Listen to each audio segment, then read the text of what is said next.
Debate on vote number 7, National Treasury Appropriation Bill. I now call upon the Honourable the Minister of Finance to introduce the debate. Honourable Minister.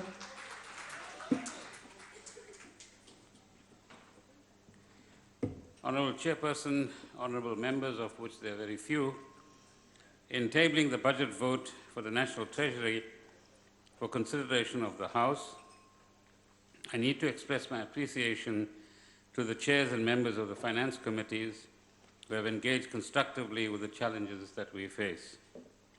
The world economy remains a difficult and uncertain environment. From trade agreements to climate change negotiations, to financial stability arrangements and international tax cooperation, progress is too slow, and the gaps between rich and poor nations are not narrowing rapidly enough. Making the right choices in these circumstances requires tough and resolute leadership and an honest engagement on many issues: growth, employment trends, the distribution of wealth and opportunities, market concentration, export opportunities, regional development, and the quality and reach of our public services. The programs and activities of the National Treasury and the entities that comprise broadly the finance family are set out in our strategic and performance plans for the period ahead. Sound management of our public finances is a cornerstone of our development plans. The institutional strength of the National Treasury, which is rooted in the Constitution of the country, is therefore a national asset in which we can all take pride. Monetary policy remains under excellent stewardship of the Reserve Bank, and macroeconomic coordination is managed through ongoing interaction between the finance family institutions and other policy departments. I know that members of the House will want to join me in expressing appreciation to Director General Lungisa Fuzile for his leadership of the Treasury and, above all, for agreeing to serve another 2 years in this position.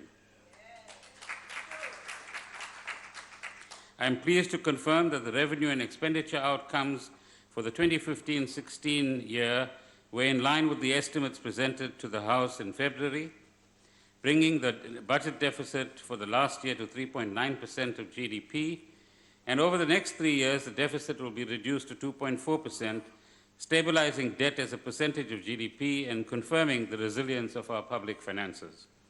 Stronger economic growth remains our most pressing challenge, and by improving investment and growth in our economy, we will be able to raise revenue sustainably and expand public services.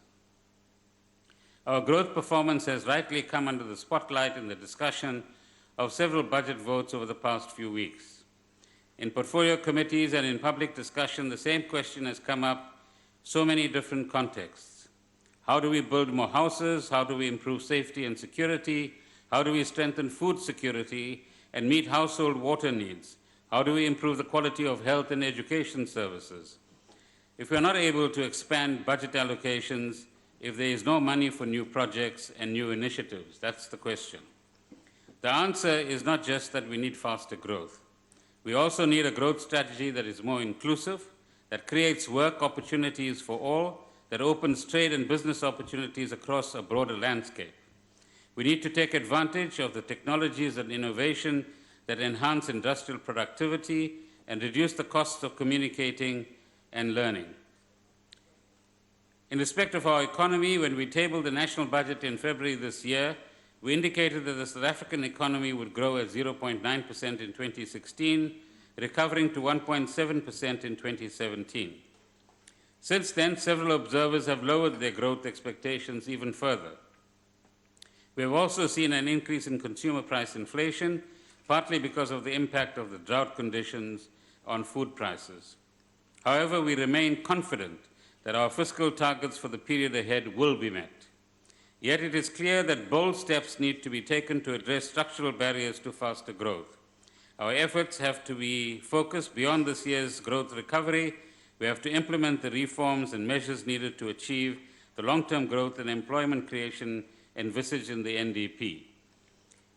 There is a number of areas where we can report progress. The power supply constraints have eased considerably as Eskom adds new capacity to the grid. The coal IPP and gas projects will get underway shortly. The new development bank is now operational and has announced its inaugural projects. Eskom is the first South African entity to receive funding from the bank with a loan of $180 million for transmission lines to connect around 670 megawatts of renewable energy to the grid.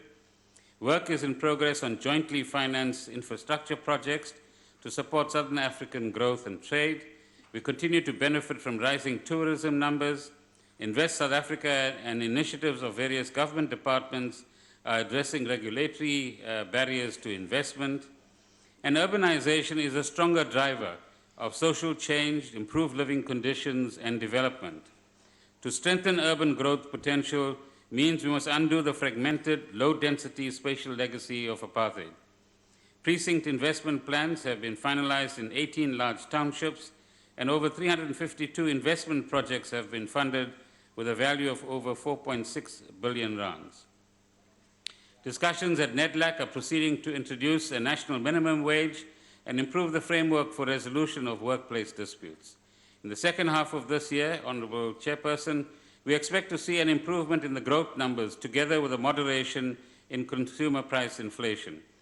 The lingering effects of the drought may still be with us, but as the energy constraint eases and household debt moderates, we will see a steady recovery in confidence and investment.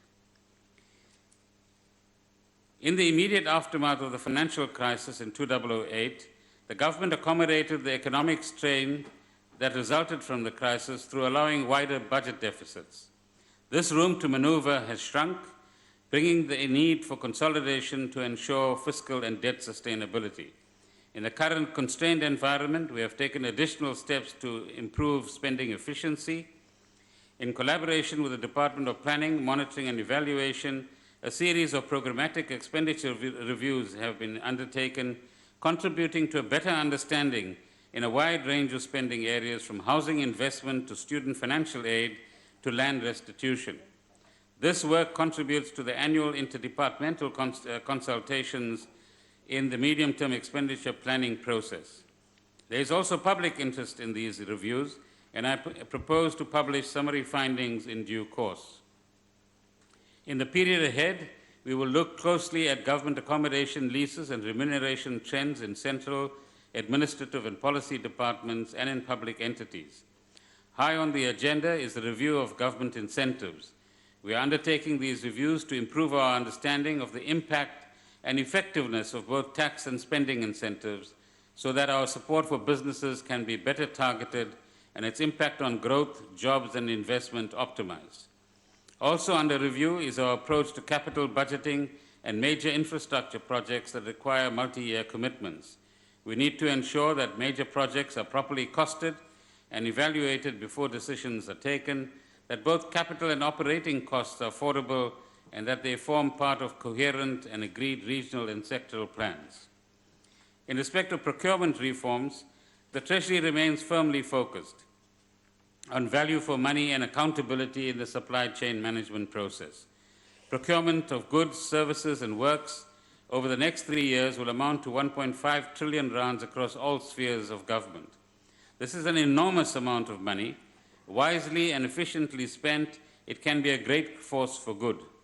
It can ensure that those in need receive services, that infrastructure like roads and ports is built and maintained, that schools are well equipped, and that health services are widely available. The Office of the Chief Procurement Officer has put in place measures to accelerate the modernization of the supply chain management system. I plan to table a single public procurement bill addressing all the legislative and regulatory requirements of the system, and to consult on this by August this year. The public procurement bill will ensure that the system is fair, equitable, transparent, and in line with Section 217 of the Constitution.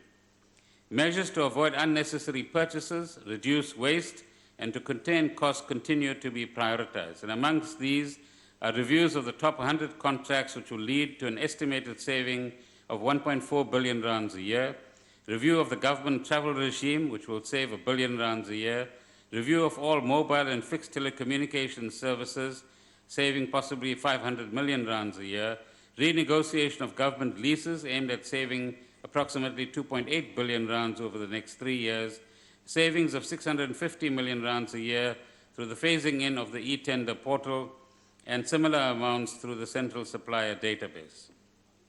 In addition, the Procurement Office has been asked to save, as we indicated during the budget, about 25 billion rands a year.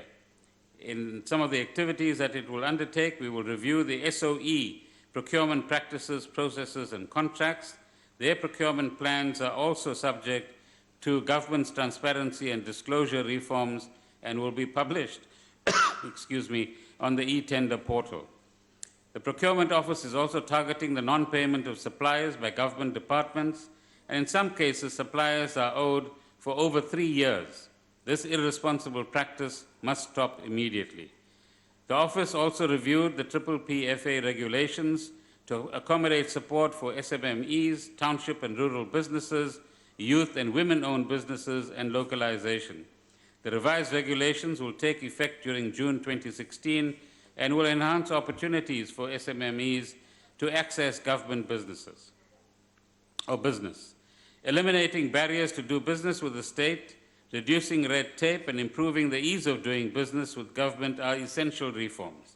The central supplier database, the e-tender portal, and other systems will result in reduced administrative burdens for both government and business while enhancing the monitoring and pricing and procurement patterns that government is engaging with. In respect of provinces and municipalities, our Constitution requires an equitable division of nationally collected revenue to be distributed between national, provincial, and local government. The function of provinces and municipalities include critical redistributive and basic services such as education, health, social development, water, sanitation, and electricity. We have made significant progress in implementing the joint action plan agreed to earlier this year with provincial MECs for finance, and a key element of the plan is to control the personnel expenditure in provinces, and provincial treasuries have agreed to implement controls of personnel headcounts and remuneration. Similarly, cooperation between offices of the premiers and provincial treasuries has been strengthened. As part of this reform, work is in progress to clarify the role of provincial public entities, improve and standardize their reporting requirements, and address governance and financial management shortcomings. Guidelines have been developed to assist provinces with improving revenue collection. Provincial workshops are in progress in this regard. Improvements have also been made to the reporting model for provincial infrastructure projects, which will give us real-time information and enable accountability to Parliament and provincial legislatures. The provision and maintenance of municipal infrastructure is a key concern for all South Africans, particularly as we get to local government elections shortly. Over a 3-year period, the Infrastructure Skills Development Grant has enrolled 435 graduates across 16 participating municipalities, and to date, 124 graduates have successfully completed training, and many have moved on to public sector employment. The withholding of local government equitable share allocations in March 2015 was a bold and necessary step taken by Treasury after persistent failures by municipalities to honor debts owed to Eskom, the water boards, and other creditors. This action followed years of engagements and warnings to municipalities to pay for services provided, and one of the key lessons of this experience is that poor municipal revenue management is at the core of the problem. In addition, overlapping functions between local and district municipalities interfere with development planning and service delivery. On the question of revenue, our congratulations once again go to the management and staff of the Revenue Service and to all taxpayers whose contributions made the delivery of public services possible. But let me emphasize that substantial efforts are underway to protect the corporate income tax base. This includes renewed and additional efforts to improve compliance with acceptable transfer pricing rules and procedures, and at the same time, the international agreements for the automatic exchange of information and common reporting standards will help to limit tax avoidance and tax evasion. The implementation in future of country-by-country reporting by multinational companies will greatly assist in ascertaining whether such companies are contributing their fair share of taxes in South Africa in line with their activities here. But above all, it is time for developed countries to ensure that tax havens that lie within their jurisdiction or areas of influence are in fact are forced to actually close shop. Let me conclude, Chairperson, by saying that the Treasury contributes to our efforts to have a much better and strongly built society and institutions under competent and principled leadership by coordinating with social partners and other departments in implementing the National Development Plan, support for economically integrated cities and greater investment in urban infrastructure, and cooperation with many institutions multilaterally and within our own country. In commending the National Treasury vote to the House for approval, I know that I speak for the Department and all the finance family institutions in saying that we are committed to work tirelessly and passionately to build a more prosperous, inclusive economy supported by fair and effective public services. Thank you. Thank you, Honourable Minister. The next speaker is the Honourable Karim. Chairperson, comrades, friends, I think we all agree that our country is perhaps more challenged at present than at any other time in our new democracy. We won't fully agree on the precise causes of and solutions to the current challenges, but we will agree that they have to be addressed urgently and through at least some measure of cooperation across our party political divides here, and even more importantly, concerted cooperation between us in this House and key stakeholders in civil society, as well as the masses out there. One of the key themes in the Minister's budget speech was what he had to say about us as South Africans, that, and I quote, "We are resilient, we are committed, we are resourceful. We know how to turn adversity into opportunity." But that's about what we potentially are, Minister, about what we can be at our best, as we have shown on many occasions. It's not what we currently are, but it's what we can certainly be. And for that to happen, the President and government must lead effectively. If that's a collective responsibility, the National Treasury has a particularly important role and has to perform like never before, which means our committee and Parliament as a whole have to exercise far more effective oversight of the National Treasury. It's partly towards that end that our report on the National Treasury Strategic Plan, Budget and Annual Performance Plan was directed. I draw mainly from the report the committee tabled in the House via the ATC. We noted in our report, consistent with what I've just said, that the Minister, in an overview of his visit to the United Kingdom and the USA to restore confidence of investors, rating agencies, and other relevant stakeholders in the South African economy, said that they were not particularly interested in South Africa's good plans, as it were, but on whether these would be implemented and what the timelines for this are. Was there the political will to implement the 2016 budget and other plans? Is there enough consensus on these? Are business and the trade unions going to cooperate with government on their implementation? These were the questions they posed to the Minister.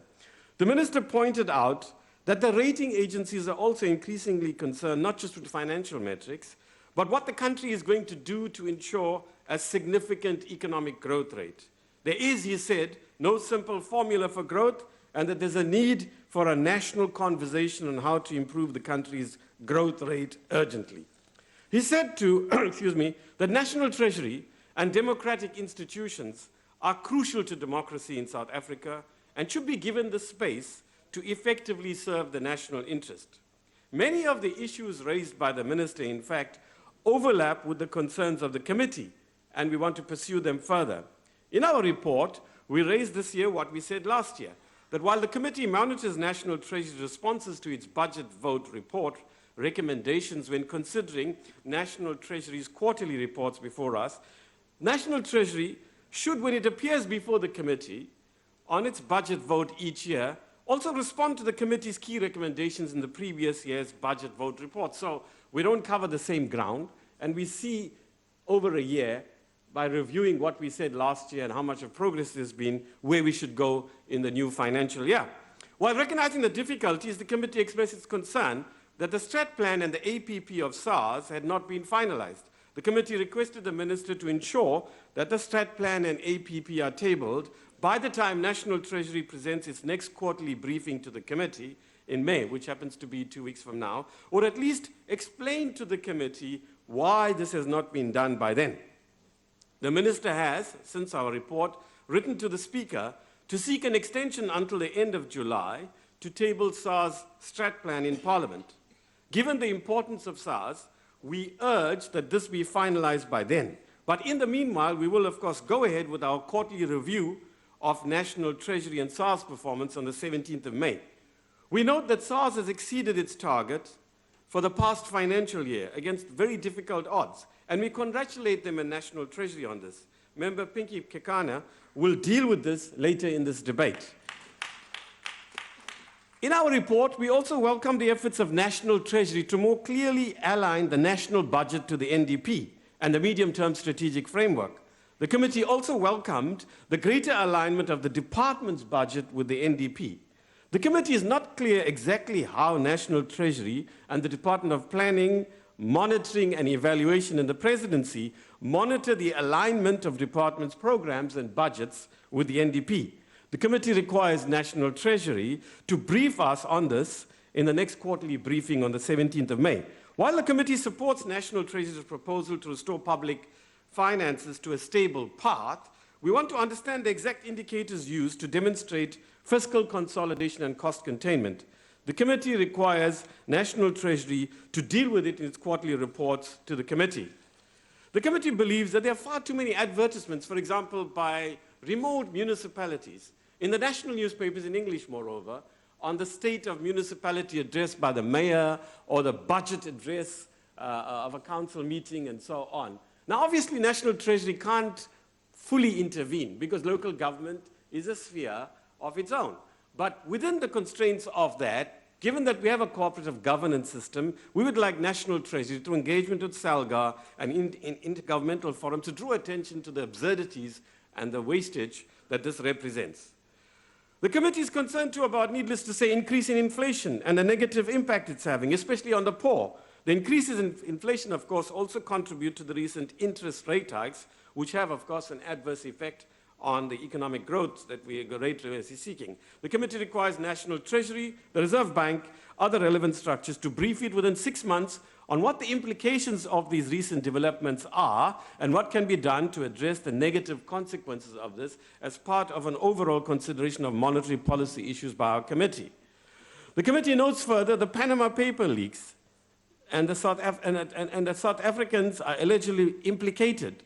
The committee wants to be briefed on what is being done about this in part of an overall briefing on progress in combating base erosion and profit shifting, BEPS as we call it. The committee requires Treasury, SARS, the Financial Intelligence Center, and the South African Reserve Bank to brief it before the end of May on this as part of the progress on combating BEPS. The minister himself in his budget speech, and again this morning, repeated the importance being attached, greater importance than ever before, on dealing with BEPS, and we welcome that. In fact, as it happens, Minister, yesterday there was a meeting, my counterpart, Charles De Beer, was supposed to have gone to, the OECD Parliamentary Forum that meets every 6 months on BEPS. Unfortunately, he couldn't make it for whatever reason, but he was meant to go.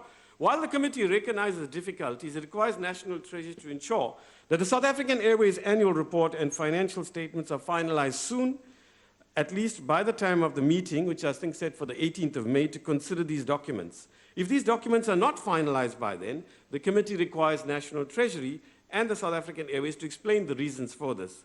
The committee recognizes the National Treasury's important financial oversight role over the SOEs, which is something the minister drew attention to when we considered the budget vote and strat plan of his department. And we will work with the Department of Public Enterprise Committee in this parliament and whoever else, whichever relevant department, on seeking to have a joint effort to contribute towards more effective financial oversight of the state-owned entities. The committee welcomes progress, needless to say, on the establishment of the Office of the Chief Procurement Officer and will require National Treasury and the Office to brief us very shortly on that. The committee notes that in the public domain, there are many questions being asked about the investments, some of the investments and other decisions of the PIC and the GEPF, and we will have them brief us. In fact, they have done so some 2 weeks ago, and they'll do so again next week. As raised in previous reports, the committee believes that there are far too many different pension funds, Minister, at local government level, and there is a need to rationalize them. So Treasury, Selga, the Committee on Cooperative Governance in this Parliament, we need to come together after the elections and look into that, or maybe before if it's possible, though I doubt it is. In its report last year, the committee noted that a major focus of National Treasury will be on strengthening government financial management by accelerating the deployment of the integrated financial systems to all government departments. We need more progress on that, Minister. So there's much as a committee that we have committed ourselves to doing. We'll have to do this and far more, and play our part in ensuring that this country fulfills the enormous potential it has. Essentially, the thrust of what the majority in the committee say is that, yes, we are very challenged, but no, we haven't passed the brink. And much depends on what all the social actors, as conveyed in the spirit with which the minister and the text of the minister's budget speech suggested, we have to work together, business, labor, government, parliament, civil society, and of course the public out there. And we can do it. It's nothing, there's no need to be so gloomy and doomy, while on the other hand, we shouldn't deny that we are as challenged as we've never been before. In short, this Parliament, our committee no less, needs to get far more practically involved in contributing towards ensuring the growth rates and the job creation that the country so urgently needs, notwithstanding our political differences. And it's towards that end that I urge this House to consider a far more activistic role for both Parliament and our committee in particular. I thank you, Chairperson. Thank you, Honourable Member. The next speaker is the Honourable Mania.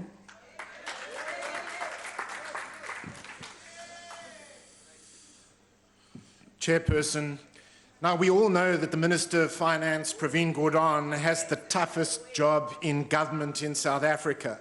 But spare a thought for us, because we are up against a minister whose powers of political seduction are hard to resist, a minister who is supported by more than 1,000 superbly professional National Treasury officials, and a minister who has a secret weapon, known to some by his code name, the Bull, but known to us as Momo Momonyat, Tormentor-in-Chief of the Standing Committee on Finance.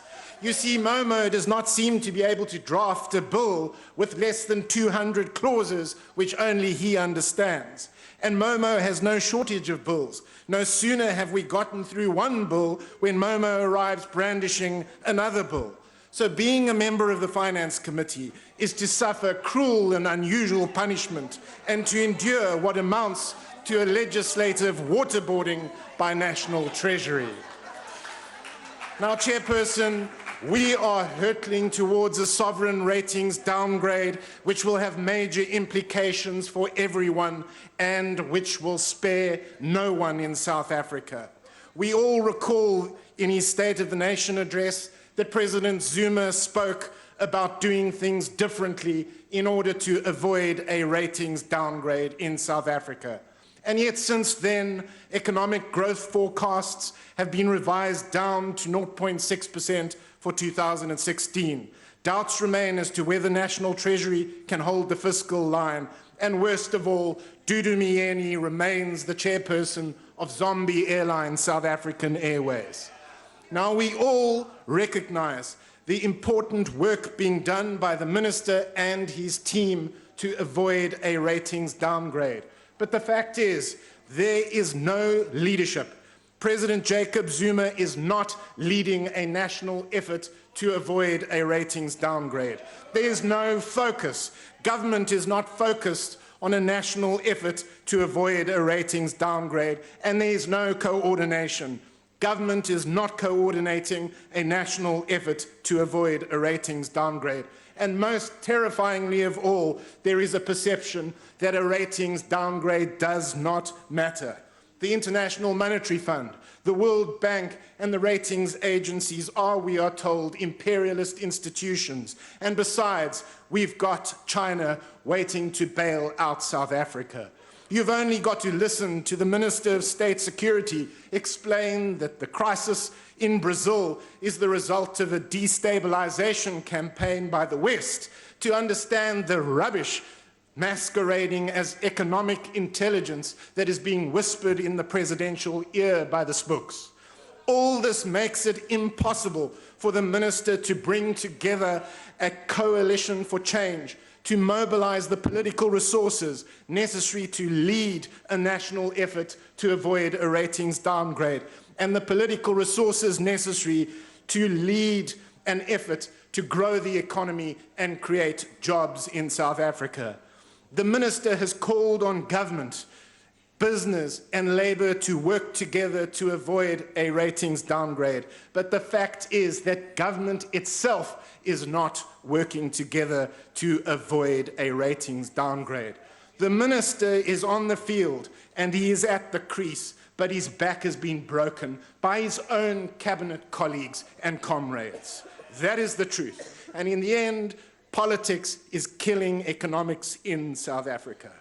However, there's one institution whose commitment to fighting a ratings downgrade is not in question, and that is National Treasury. We welcome the news that National Treasury Director General Lungise Fuzile's contract will be extended to 2018. That we regard as a victory for the minister and a blow to those desperate to capture National Treasury. Now, we have a very high regard for the 1,218 officials who work so hard at National Treasury. Whether one is speaking to foreign investors or local investors, they never fail to compliment National Treasury, which makes it so hard to understand why our experience of National Treasury is so different. On correspondence, my letter dated the 1st of October 2015 to the Minister concerning the nuclear build program has never received a reply. That is 146 working days, no response, no explanation. My letter dated the 18th of March 2016 to the Deputy Minister concerning his recent public statement has never received a reply. That is 28 working days, no response, no explanation. And my letter dated the 4th of April 2016 to the Minister concerning expenditure reviews has never received a reply. That is 20 working days, no response, no explanation. On briefings, my request for a detailed breakdown of baseline reductions from National Treasury has been outstanding for 44 working days, and my requests for documents on certain questionable investments from the Public Investment Corporation has been outstanding for 14 days. On questions, my question dated the 10th of February 2016 on the South African Revenue Service has been outstanding for 55 working days. My question dated the 18th of February 2016 on the South African Revenue Service has been outstanding for 49 working days. And my question dated the 25th of February 2016, also on the South African Revenue Service, has been outstanding for 44 working days. Shockingly, of the 22 parliamentary questions submitted by myself this year, only 5 questions have been replied to by the National Treasury. This is simply not good enough, and we hope that the Minister will consider ordering a review and setting new professional standards with a view to resetting the relationship between National Treasury and Parliament. National Treasury, it seems to me, have perfected a bureaucratic style designed to obscure rather than to illuminate. So let me put some straight questions to the Minister. Will you be joining your cabinet colleagues to meet certain banks to discuss their decision to terminate their business relationships with the Guptas? Will you tell us whether, as a result of my request for an investigation, the South African Reserve Bank and the Financial Intelligence Centre will be investigating certain banks' compliance with the Financial Intelligence Centre Act relating to their decision to terminate their business relationships with the Guptas? And will you tell us whether, following my request for an investigation, the Financial Intelligence Centre will be investigating allegations that the Guptas illegally removed assets from South Africa, yes or no? And hopefully this time the Minister will give us some straight answers. Now, Chairperson, this is not my maiden speech, but it is my maiden speech on the National Treasury budget vote in Parliament. So it may be useful to set out my approach, which is simple. We will support the minister when we think he is doing the right thing, and we will oppose the minister when we think he is doing the wrong thing. But above all, we look forward to engaging with the minister on alternative proposals to take us forward in South Africa. And for that reason, we have set ourselves an ambitious agenda. First, we will propose over 300 amendments to the 2016-17 budget, adjusting the budget by over 9.5 billion rand to fund proposals to create jobs, fight crime, support poor students, combat corruption, and support poor households. Second, we will propose a comprehensive spending review aimed at identifying savings and eliminating wasteful expenditure in all three spheres of government in South Africa. Third, we will introduce 4 private members' bills, including the Public Finance Management Amendment Bill, providing for an expenditure ceiling, the General Laws Amendment Bill, providing for a debt ceiling, the Public Service Amendment Bill, providing the Finance Minister with concurrent powers to sign off any future public sector wage agreement, and the Employment Tax Incentive Amendment Bill to provide a youth wage subsidy for young people who do not have jobs or have given up looking for jobs in South Africa. And finally, we will be working hard to crack open the Public Investment Corporation and ensure that it is firewalled from becoming a corporate battering ram and piggy bank for the ruling party in South Africa. In the end and in closing, we look forward to engaging with the Minister and with the National Treasury on serious alternative proposals to take South Africa forward. I thank you. Thank you, Honourable Member. The next speaker is the Honourable Shavambu. Thank you very much, Chairperson. We are not going to deal with mechanical issues. We're going to deal with principal matters that define National Treasury, particularly the approach to the division of revenue, that Chapter 13 of the Constitution outlines the key principles that should be taken into account when allocating money to different spheres of government. That you must take into account that they must expend that money at provincial and local level for developmental purposes. You must take into account the fact that there's historic disparities. But as things stand, it looks like the division of revenue process and principles that guide the National Treasury fundamentally reproduces the spatial economic inequalities that defined apartheid. And overall, local government receives less than 10% of the National Revenue Fund. And in most instances, that is premised on the basis that local government has got the power and the capacity to generate own revenue. As a matter of fact, majority of municipalities cannot generate their own revenue because there is no economic activity in their own municipalities. That is the profound critique which the Commander-in-Chief opens up with in the manifesto for local government elections, which was successfully launched in Soweto as the most successful manifesto launch in South Africa thus far since 1994. Now, there must be a rethink of how we allocate money on various spheres of government. The local state must be empowered because it's the coal face of day-to-day functions that involve our people, electricity, housing. We think it must deal much more decisively with early childhood development. It must establish and sustain creches. It must deal broadly with local economic development.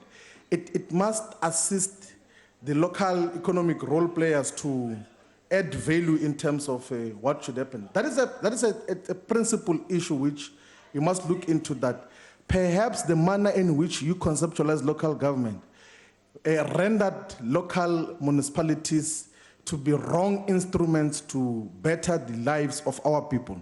That is one thing that must be rethought and looked into differently. And the second issue is we are worried about the prudential capacity of the National Treasury to avert senseless expenditures. There's lots of senseless expenditures that happen across the departments of government, in the state-owned companies, and in all the spheres of government. Perhaps there must be a mechanism that says that on a quarterly basis, you review certain expenditures. If there's commitments on these following expenditures, you must say that, are you doing that on a quarterly basis, so that you do not leave these municipalities and state-owned companies and departments to expend billions of rands, and you only come later to say that it was wrong.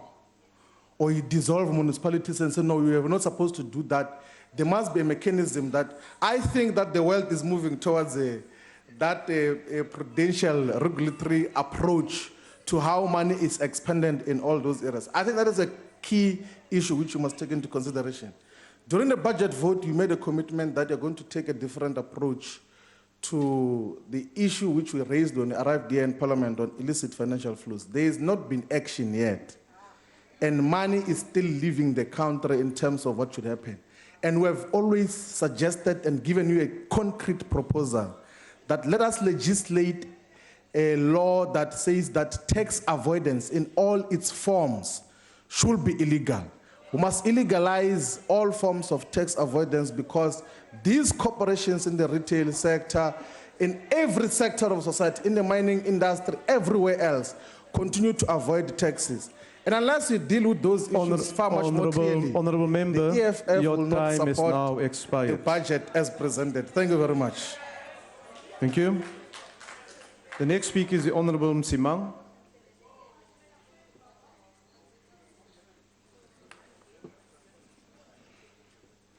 Thank you, Honorable Chair. Even the best minds in finance are saying that they have no clue where the global economy is going.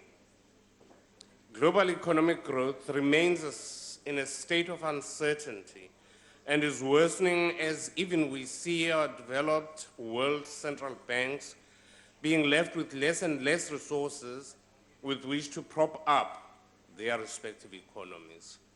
It has been said by one economist, and I quote, "The growth model of the advanced world is getting exhausted, and the emerging world is getting contaminated," end of quote.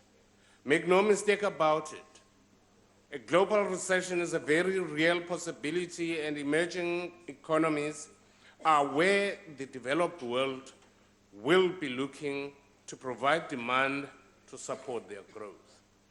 It is against this backdrop and the backdrop of our own domestic challenges that the department must diligently perform its constitutionally mandated task and objectives of steering fiscal policy and coordinating macroeconomic policy.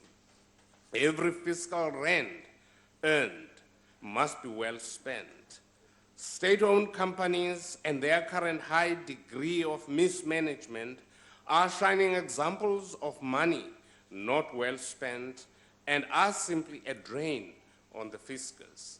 Reducing our high levels of debt and ensuring fiscal consolidation through budget deficit reductions must be an ongoing process, as this is one of the pillars of sound fiscal management.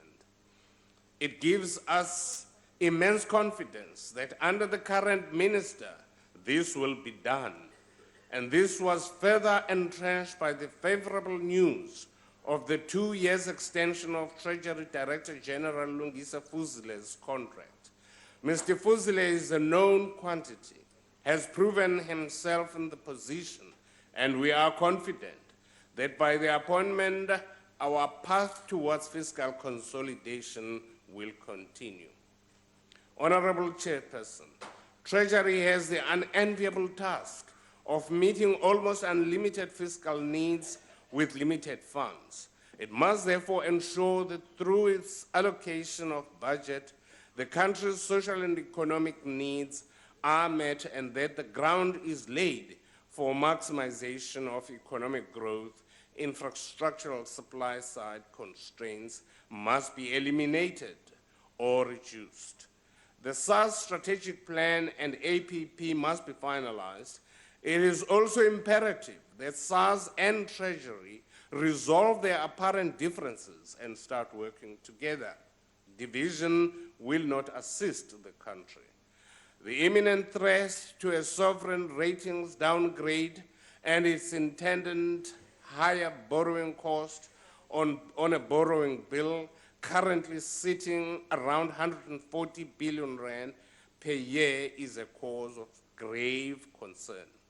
This mindset of earning 1 rand and spending 2 rand will not do the country any favors. Belts must be tightened, the immense fat of cabinet significantly trimmed, corruption, incompetence, and mismanagement ruthlessly eradicated.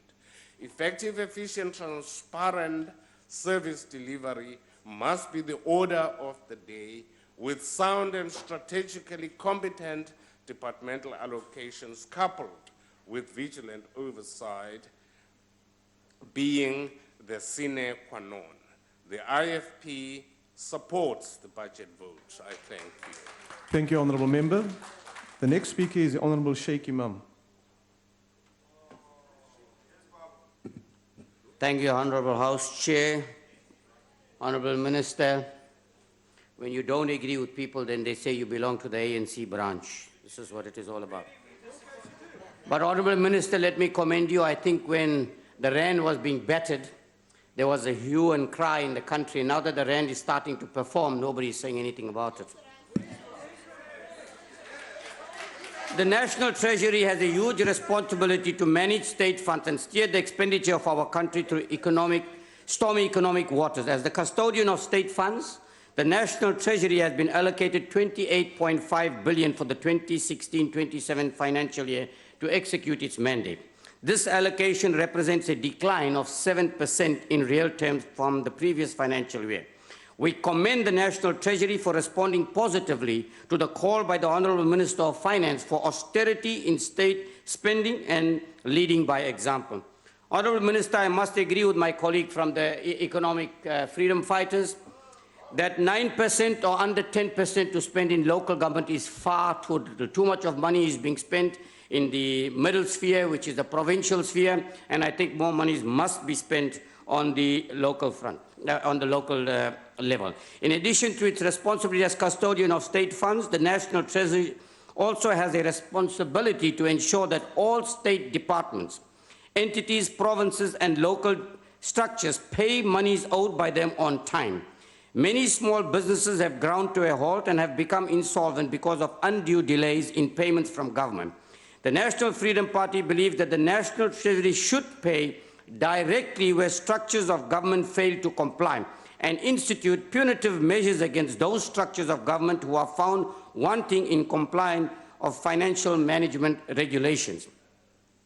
In addition, Treasury must ensure compliance with implementation of strategic plans. We also believe that the National Treasury should develop effective and efficient measures to stop and prevent irregular, unlawful and unauthorized expenditure in all structures of government. Ideally, the National Freedom Party would like to see that National Treasury adopt a policy to name and shame those government structures who fail to comply with financial management regulations and engage in financial mismanagement of state funds. In addition, Chairperson, the National Freedom Party is of the opinion that it would be in the interest of transparency and accountability in governance if the new Chief Procurement Officer could identify all contractors who have failed to deliver and keep their details on a register of contractors who should not be allowed to do business with government. National Treasury should also put in place stricter measures to prevent defaulting contractors from registering other companies to obtain tenders. The National Freedom Party welcomes efforts by National Treasury in putting in place mechanisms which will prevent government officials, politicians and their families from doing business with the state. There is far too much potential for conflict of interest when government officials and politicians do business with government, and far too many opportunities for corruption that go with it. The National Treasury should also, in the interest of it, put more measures in place to ensure that strategic plans are achievable and pay particular attention to the practice of fiscal dumping by state departments in the last quarter to spend a greater portion of the budget. Finally, the National Freedom Party suggests that Treasury give consideration to developing a procurement model which will cut out the middlemen in securing tenders and making purchases directly from manufacturers to save money. Honourable Chairperson, the National Freedom Party is concerned about the performance of some state-owned entities like South African Airways, and we called for speedy action in this regard to find solutions with regard, and especially South African Airways and Telkom. I thank you. The National Freedom Party supports this budget. Thank you, Honourable Member. The next speaker is the Honourable the Deputy Minister of Finance.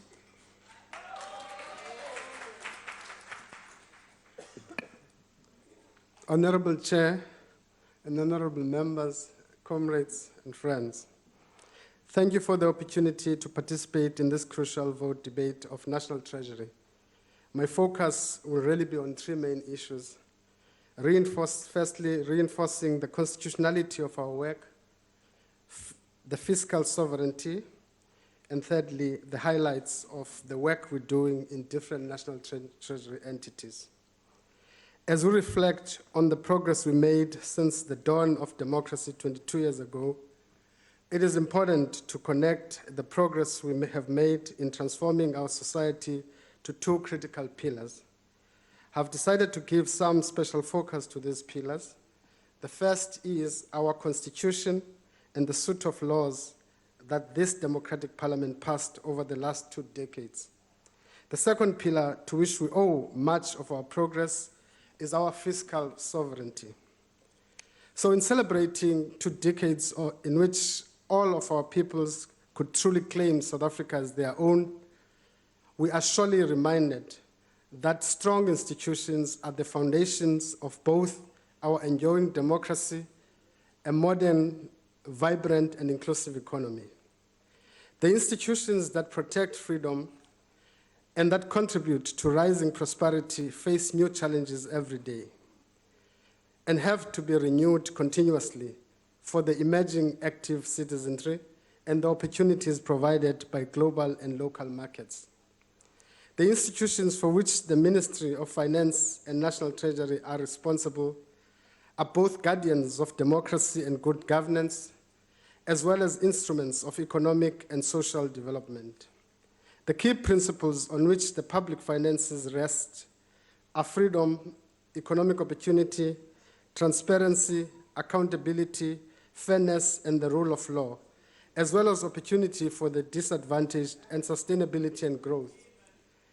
Honourable members, faster economic growth is an absolutely necessary condition for the advancement of our development agenda. Growth allows business to expand, it creates jobs, and it allows the tax base to expand, thus allowing government to afford more and better quality of services sustainably. The current economic climate is arguably the most challenging since 1994. We need to rapidly stimulate growth. We need to carefully navigate the current macroeconomic environment and restore confidence. We need an environment of fiscal stability and to protect the integrity of our financial system and our financial institutions. This includes state-owned companies and public entities. Without this, our developmental agenda and efforts to address our socio-economic challenges will be seriously undermined. Can I therefore highlight some of the key areas in each of the entities, starting with the South African Revenue Service? Honourable Chair, one of the biggest successes of our democracy is the Modern Revenue Administration Service, SARS. SARS continues to be a strong and stable revenue service that is crucial in ensuring that government can finance its developmental objectives. Our revenue service needs to treat all taxpayers fairly, without prejudice, enjoy the kind of public credibility that fosters tax morality and engenders tax compliance. The South African Revenue Service has a solid track record in executing its mandate. SARS has proven to be resilient even during these difficult economic conditions. Its collection efforts raised revenue by more than 8%, outperforming GDP over the past year.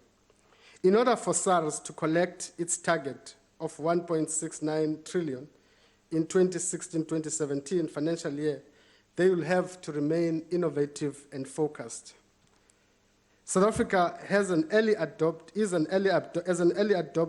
country of OECD automatic electronic exchange of information, as well as United States Foreign Account Tax Compliance Act, or commonly known as FATCA programs. This information exchange capabilities now spans the international realm, making it more difficult for people to hide or illegally shift their wealth. This initiative positions SARS to elevate its focus on high net worth individuals, base erosion, profit shifting, as well as transfer pricing. The Office of the Tax Ombudsman, established 2.5 years ago, continues to function as another pillar of our tax architecture. Coming to the Financial Intelligence Center, the recent revelations about Panama Papers underscore the need to ensure that, as a country, we have laws and regulations in place to protect the fiscus against those who will go to, at all lengths, to conceal the source of their income and hide it from relevant authorities. Revelations contained show the extent and complexity of the intertwined and related issues of bank secrecy, tax evasion, money laundering, and tax havens. Illicit financial flows should be a concern to all of us because the sheer magnitude of these flows are a drain on fiscus and the economy and undermine general prosperity. The National Treasury, just to indicate that there's work already done in this area, leads an initiative that involves SARS, FIC, SARB in investigating illicit capital flows. And I'm sure in due course, information will be given to the relevant committees. South Africa has a long-standing commitment to combating money laundering and the financing of terrorism. Having ratified the United Nations Convention Against Corruption in 2004 and joining the Multilateral Financial Action Task Team in 2003, as a result, South Africa enacted Financial Intelligence Center Act in 2001 and other related acts to assist in combating financial crimes. Amendment to FIC Act is currently under discussion in Parliament. They identify and address deficiencies in the current Act and will bring into line with international standard. We shall be coming back to this House soon for this discussion. The Financial Services Board is in close collaboration with local regulators, SARS, FIC, and the Justice System authorities, amongst others, and plays an important role in ensuring that South Africa's financial system is stable and strong. At the same time, the FSB provides the necessary collaboration and cooperation with foreign regulators on a continuous basis. The Financial Sector Regulation Bill, which aims at establishing the Financial Sector Conduct Authority and the Prudential Authority respectively, is currently in the parliamentary process. Consequently, a major area of the FSB is the preparation of its transformation to the Conduct Authority to give effect to Twin Peaks implementation. The 2014 Comprehensive Financial Sector Assessment Program conducted under the joint auspices of the IMF and World Bank found that our regulatory system is largely in line with international standards and it's fairly strong. Several matters were identified for further attention, such as regulation of trading over-the-counter, derivative instruments, and enhancing the capital adequacy regimes of insurance companies and market intermediaries. These are addressed in the current legislative review program.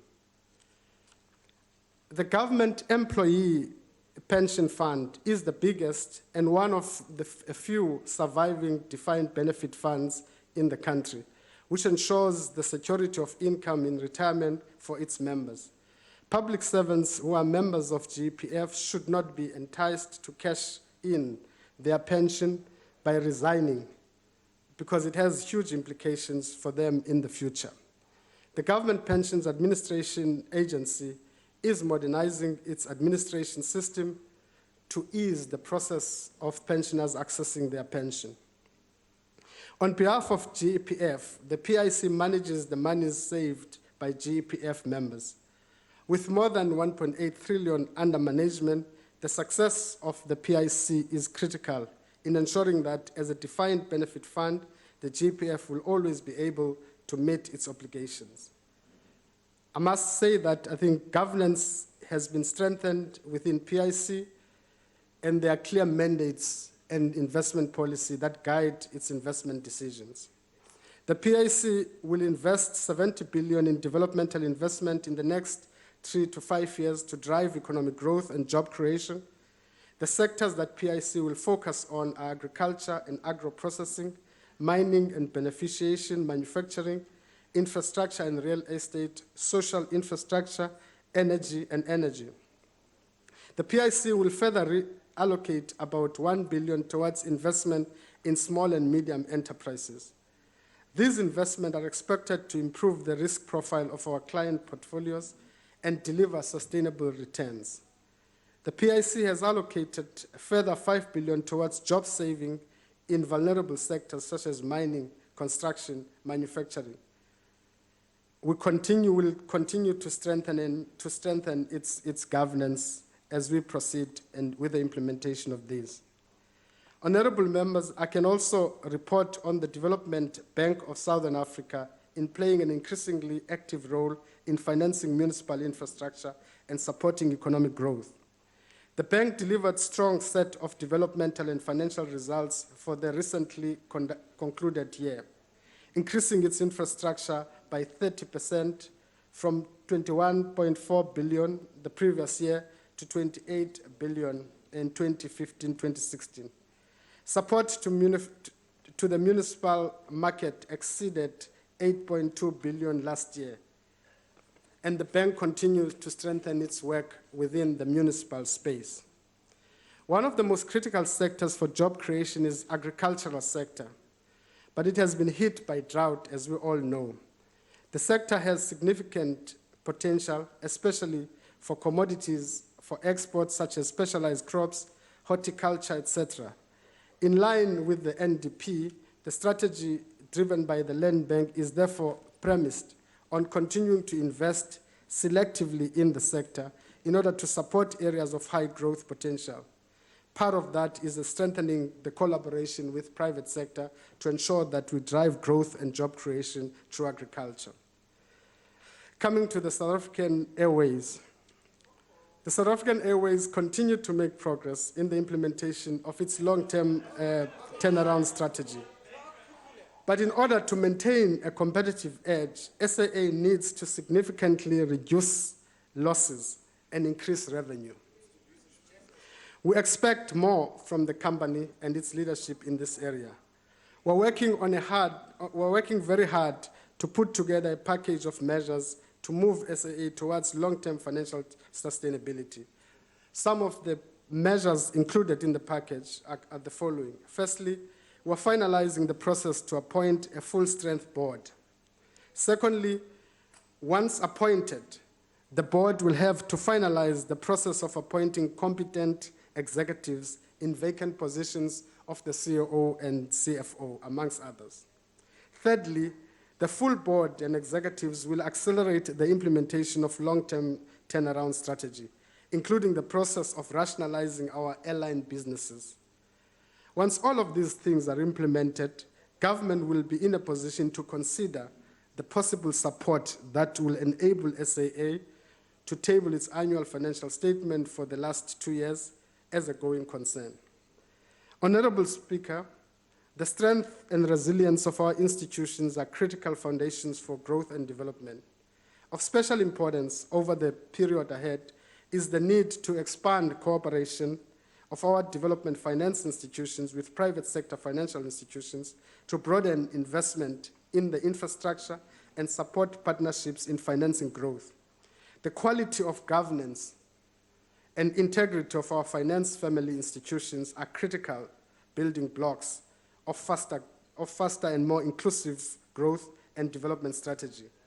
If a growing economy and stable society are to be our legacy, it is incumbent upon this House to protect the two pillars of our progress, their constitution and fiscal sovereignty. I thank you. Thank you, Honourable Deputy Minister. The next speaker is the Honourable Mashlangu.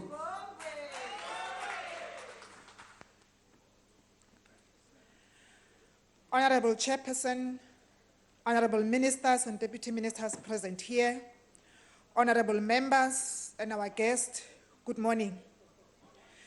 We are always humbled to participate in a debate which its subject is in the core of our national drive to create a united, cohesive, humane and caring society that brings to reality our historic vision of creating a better life for all. This is a society that shall value and appreciate that our institutions created to build and sustain national progress works well, are strong and stable, and above all, work in the interest of all in society.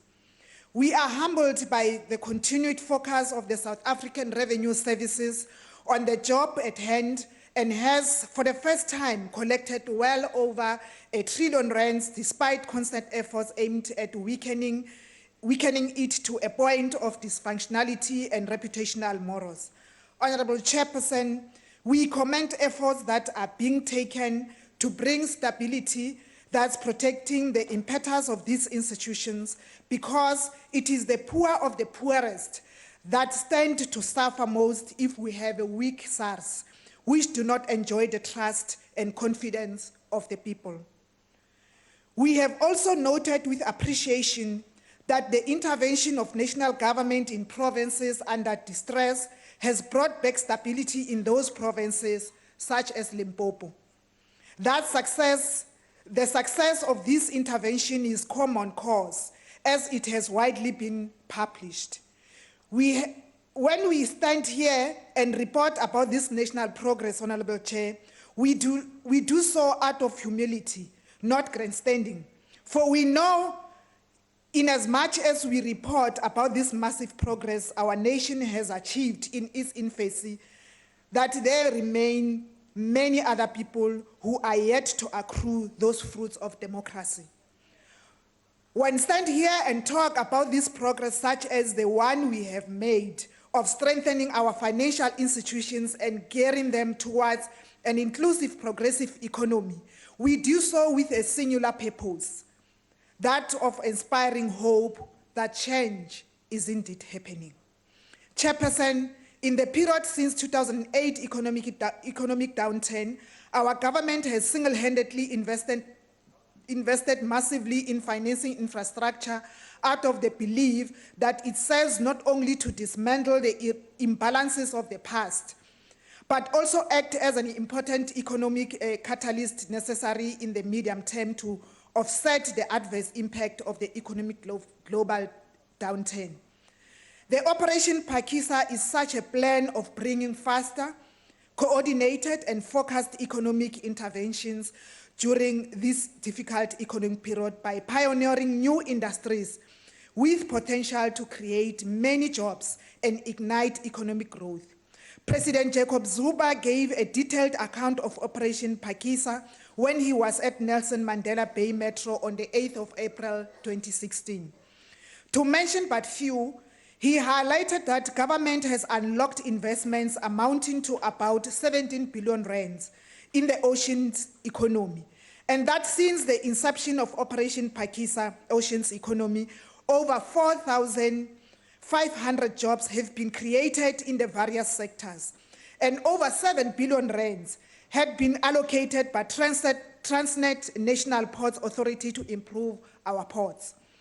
These demonstrate political will not to be deterred to a different path that may leave many of our people in the cold and poorer. In the same vein, we commend the Treasury's bravery, Honourable Chairperson, to remain and sustain pro-poor financing, even in this difficult economic environment. Honourable Chairperson, we also believe that this gloom economic environment should not deter us from accelerating investments in human capital. We know part of our domestic challenge is the deficit in skills required by our industry. During this period, therefore, we must double our efforts of investing in human capital so that when recovery occurs, we are in a better place to sustain that recovery. The National Development Plan has provided us with a firm and sound basis to understand our national vision and develop necessary tools to achieve this noble vision. In this regard, Honorable Chairperson and members, we urge the Treasury to demonstrate even greater political will to finance all priorities contained within this Marshall document. Let us all embrace the progress our nation is making, no matter how insignificant it may seem to others. No matter how insignificant it may seem to others, Honorable Chairperson and members, our collective efforts are required to instill in our country that today is better than yesterday. And that alone gives us hope that tomorrow shall definitely be better than today. As the ANC, honorable members, we support the budget and would like to thank you. Baie dankie voorsitter. Ngiyathokoza. Baie dankie. Honorable Kwankwa. Thank you very much, House Chair. Mr. Minister and the people of the Republic of South Africa, we share the committee's concerns about the increase in inflation over the past few months and the negative impact this has on all of us, especially the poor.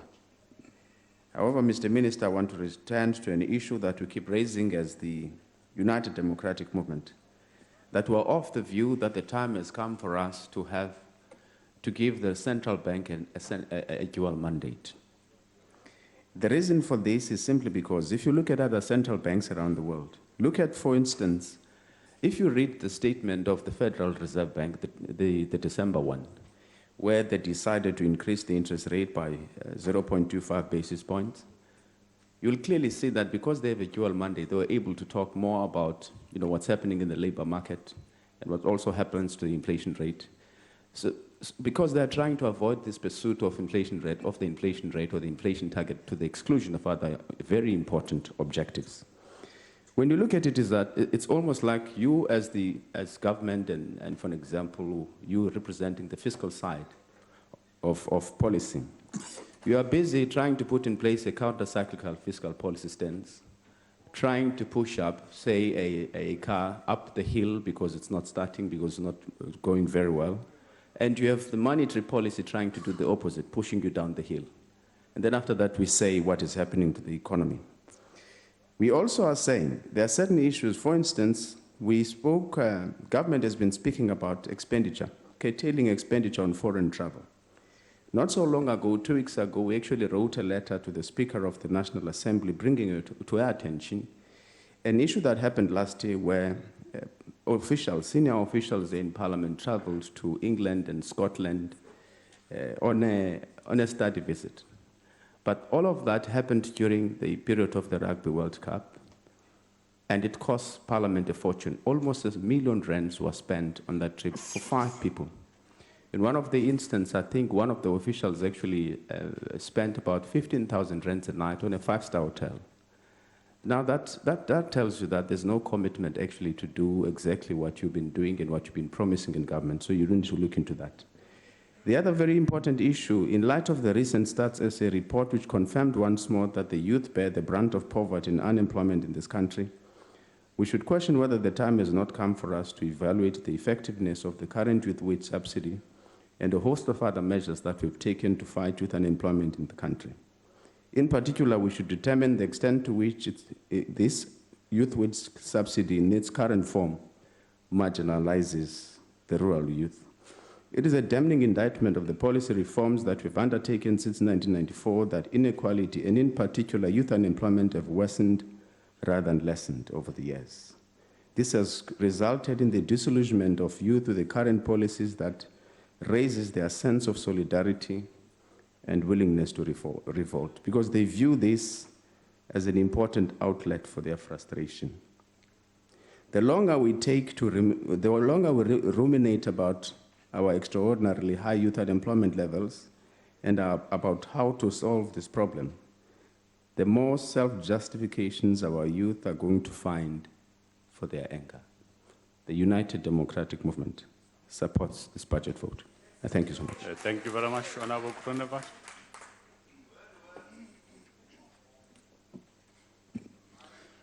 Agbare voorsitter, die agbare minister het begin en hy het gesê dat die tyd het aangebreek dat daar baie deeglik besin sal moet word oor die instellings van die staat, die openbare entiteite. Die Vryheidsfront Plus stem saam daarmee. En dit gaan hier spesifiek oor die Suid-Afrikaanse Lugdiens of die SAA.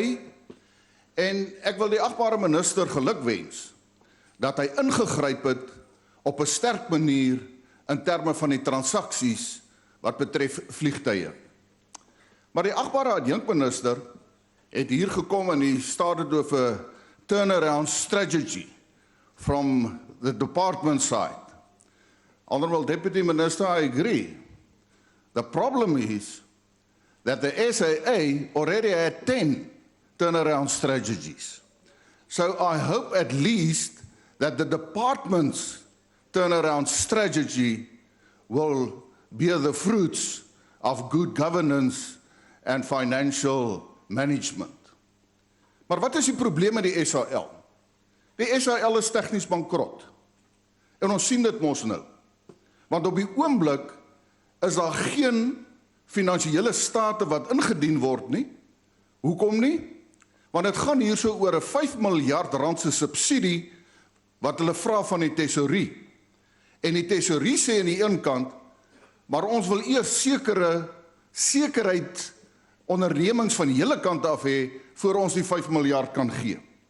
So ons sit hier so met 'n skaakmat situasie en dit gaan daaroor, daar is nie geld in die Suid-Afrikaanse lugdiens nie.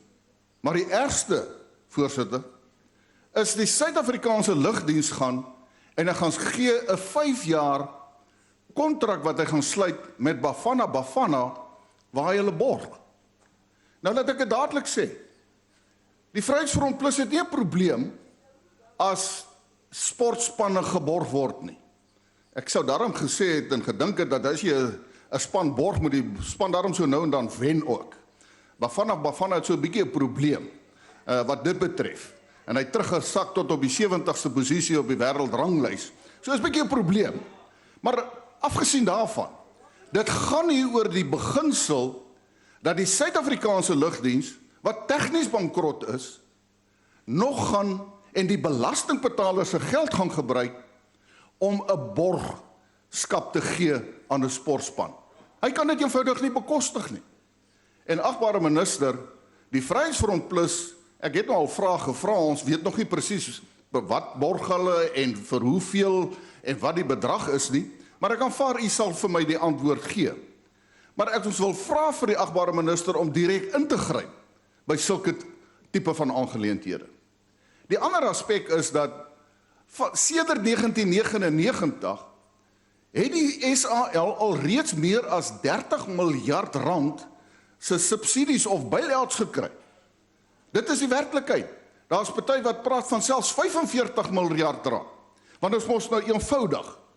Dit is mos belastingbetalers geld.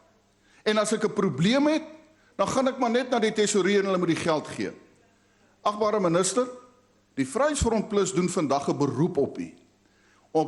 Ons dink die tyd het aangebreek dat die SAL geprivatiseer word. Dat daar opgehou word om die belastingbetalers se geld te gebruik om sogenaamde omkeerstrategieë die mense uit te byl.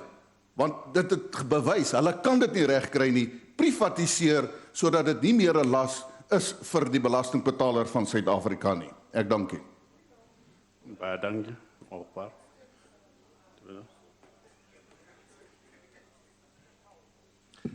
Chairperson, Honourable Minister, as we consider this budget vote, the ACDP wishes to commend you, Honourable Minister, the Deputy Minister and National Treasury for holding the fiscal line against what you referred to as predatory attempts to capture state institutions for the purposes of self-enrichment. We also commend the Deputy Minister's act of principled leadership in exposing offers made by the Gupta's family, which then led to further exposure of state capture. Now, we debate this budget against the real possibility of a sovereign ratings downgrade. And while the fiscal framework and revenue proposals were presented, Honourable Minister, under extremely difficult and challenging economic conditions, we cannot afford a downgrading, and I'm sure we're all in agreement with this, as this would result in capital flight and unaffordable debt service costs. Now, the country has faced external headwinds such as low commodity prices for some years, and this then makes it imperative for the country to ensure that it is doing the right things domestically where it can exert control. We thus appreciate the steps that you, Minister, are taking to avoid the ratings downgrade. And we note the response to your recent visit to the UK and the USA, as referred to in the report, in an attempt to restore the confidence of investors, ratings agencies and other relevant stakeholders in our economy. They wanted to see the implementation of plans according to certain timelines, and they asked about the political will to implement the budget proposals, as well as cooperation between business, government and Labour. And these are not unfair questions, given the recent developments in the country. At the beginning of the year, we saw significant discussions with 60 business leaders leading to the 8-point plan.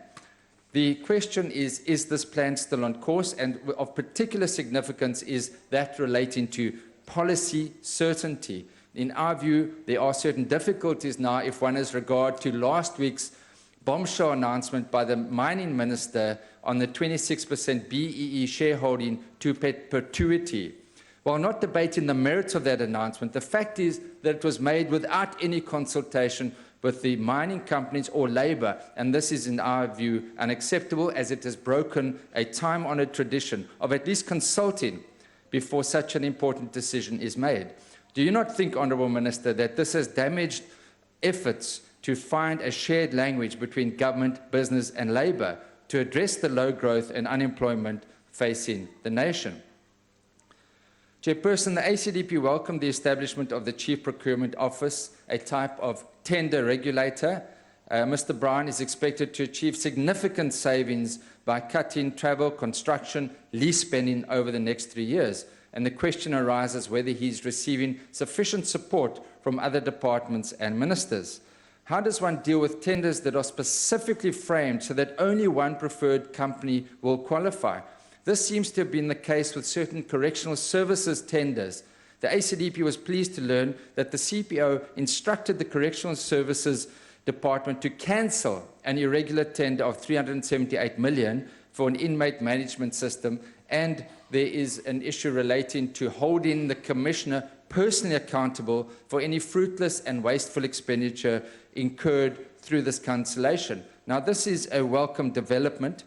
And then one also has to have a look at the Denel issue. We understand there that Treasury is still considering an application by Denel to do business with a company owned by the Gupta family. The question is, what is the status now of that joint venture set up with that company, VR Laser Services, which is to be known as Denel Asia, based in Hong Kong?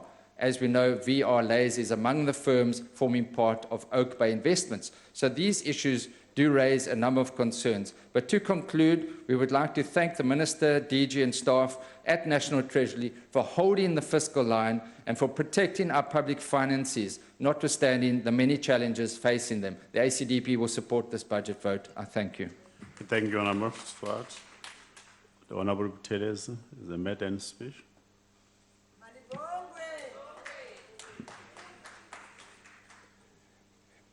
Honourable House Chair, Honourable Ministers and Deputy Ministers, Honourable Members, compatriots, patriots, comrades, friends, ladies and gentlemen. Let me start by saying the African National Congress supports the budget of the National Treasury as tabled by the Honourable Minister Pravin Gordhan, and will let you know why we think every South African who cares about the future of our country should do so. Chairperson, there's no doubt that for us to win the war against poverty, unemployment, inequality, and economic marginalization of the majority of our people, the victims of centuries of slavery, racism, oppression, and repression, National Treasury should be allowed to carry out its functions as presented in the budget. I thought I should borrow from the wise and judicious words of the former president of the African National Congress, the first president of the Democratic South Africa, and the former commander-in-chief of Umkhonto we Sizwe, Comrade Nelson Mandela. I deliberately do so because today everyone claims to have loved him. People who hated Madiba today arrest pieces, just like those who supported apartheid. They loved him so much, that is why they decided to incarcerate him for 27 years. That is how hypocritical people who voted in favor of apartheid for decades show their love. A strange way indeed. However, now that we all claim to have believed and loved him, allow me to quote him, I quote, "Overcoming poverty is not an act of charity, it is an act of justice. Like slavery and apartheid, poverty is not natural. It is man-made, and it can be overcome and eradicated by the actions of human beings.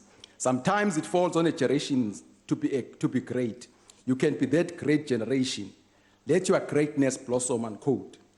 Indeed, let us all be that generation which cares about the poor people of this country, the black people in particular, the African masses who were the worst hit by apartheid colonialism. Justice without economic citizenship, I dare say, is incomplete.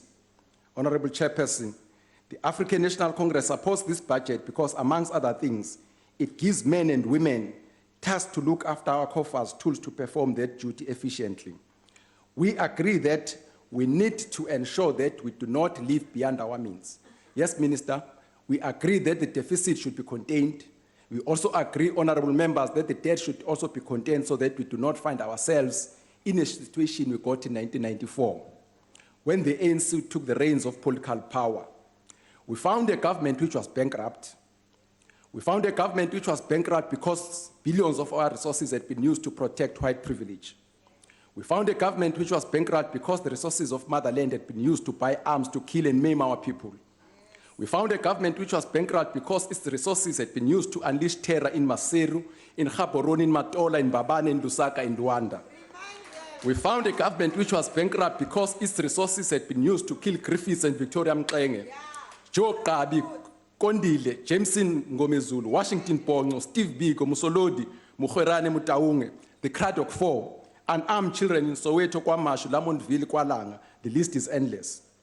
The state of the economy we inherited is best captured by the Goldman Sachs report, which reads, I quote, "Notwithstanding inheriting this dire economic legacy, junk status, sovereign credit rating, Standard & Poor BB, and practically empty bank account, net open forward position of minus $24 billion US, South Africa recorded a GDP growth rate of 3.6% between 1994 and 2007, and brought inflation down to an average in the period of only 6.3%.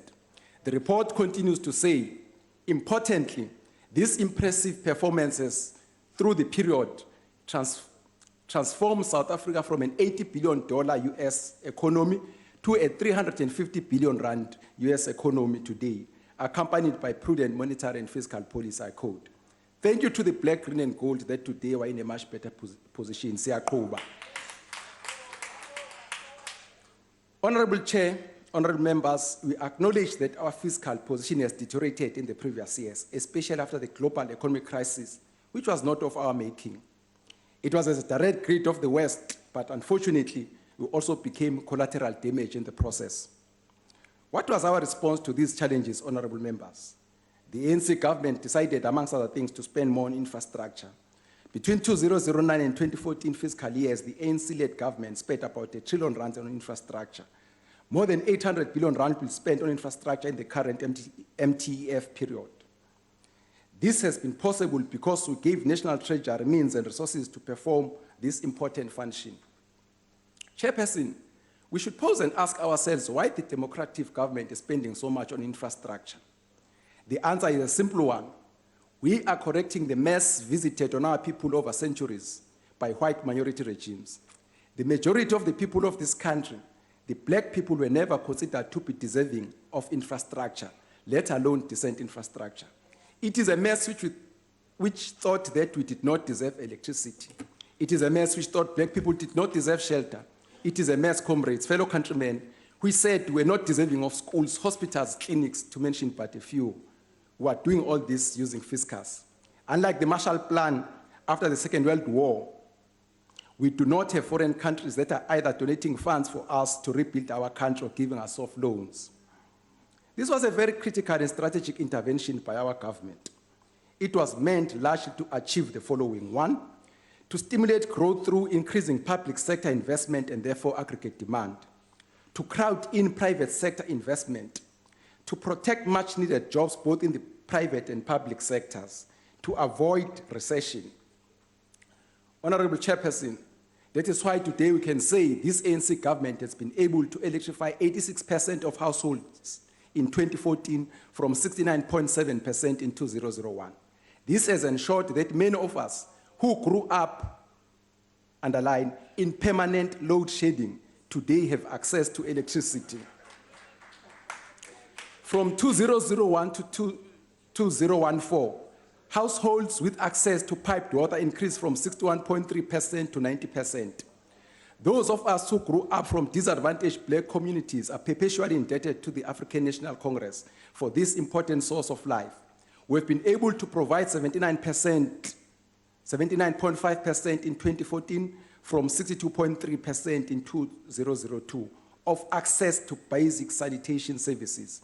We have provided homes to about 12.5 million South Africans. We have expanded community works program from 45 municipalities in 2011 to 196 in 2015.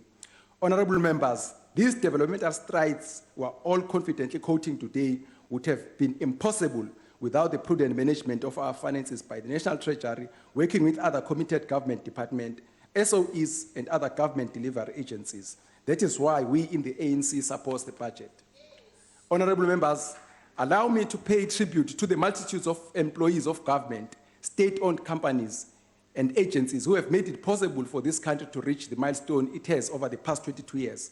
Mr. Lungisa Fuzile, the Director General of Treasury, and the team he leads deserve a special mention. A special gratitude to Commissioner Tomoyan and all of those dedicated men and women in the employ of SARS. If it were not for them, we would not be here debating budgets because there would be no money to divide.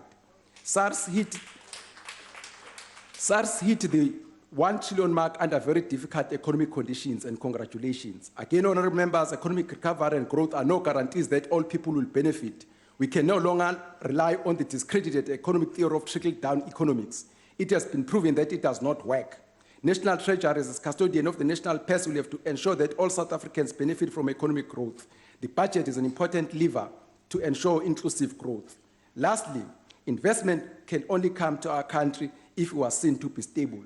As Minister Godan indicated, I quote him, "International experience has demonstrated that growth is ignited by strong and stable political and economic institutions," unquote. It is thus important that we do not badmouth our country and then come back and cry foul.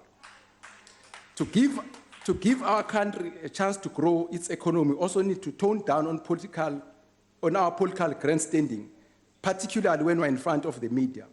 Let us not degenerate to levels where a leader of the opposition party insults a sitting president. Our culture does not allow that. No wonder people like Matthew Thienesin, 22 years in our democracy, have the audacity to continue calling our black people a K-word. Let us be united in exposing, fighting, and condemning racism. It has no place in our hard-earned democracy. Even when our people and leaders were killed like Comrade Krisani, our leaders never insulted apartheid President de Klerk. Honorable Teresa. Is this a deployee of Gupta to Parliament who's telling about culture here? Why the culture of ANC is corruption? Take your seat. No, man, you must be taken serious, man. Take your seat. What culture? Culture of corruption. Take your seat. Take your seat. Take your seat. In Parliament. Take your seat. Honorable members, I requested you that Honorable Teles is a maiden speech. I requested you really for that purpose. Chairperson. Honorable Teles, take your seat. So people who deliver maiden speeches must be respectful there. They must not venture into things they know nothing about. We know it was deployed by the Gupta family to replace people in cabinet. So you must behave here because the Guptas are gone, they're no longer here. Take your seat. Take your seat. Take your seat. Chair. Order, Chair. Even maiden speech are governed by rules here. You must tell this member he must speak and he must govern by rules. I'm sure the Gupta, when they deployed him here, they told him that he's coming to be governed by rules here. Take your seat, honorable member. Chair, it's interesting to hear EFF defending the lead of the DA, who's the one who insulted the president, but that's fine. Even when our people and leaders were killed like Chris Hani, our leaders never insulted apartheid President de Klerk. Chair. The projects Honorable. Chair, this member, we know very well that he was deployed to replace a deputy minister here. No. So he must not attack EFF because he's not going to speak. Let's sit down. He is not going to speak if he's going to attack EFF here. Thanks, sit down. But you must not tell me to sit down, Chair. You must tell this member to respect EFF. Otherwise, you didn't see Orlando Stadium. You didn't see Orlando Stadium. You must compare it to your PE, which was empty. Sit down, honorable member. If I will continue, I'll reiterate, interesting to see EFF defending DA leader here. Even when our people and leaders were killed. On a point of order. Honorable Shibambo. I'm raising on a point of order that that member who is speaking there must withdraw the allegation that the EFF is defending the DA, because we're not defending the DA. We never stood up here to defend the DA. We said he's out of order for veering out of what he's supposed to speak about here.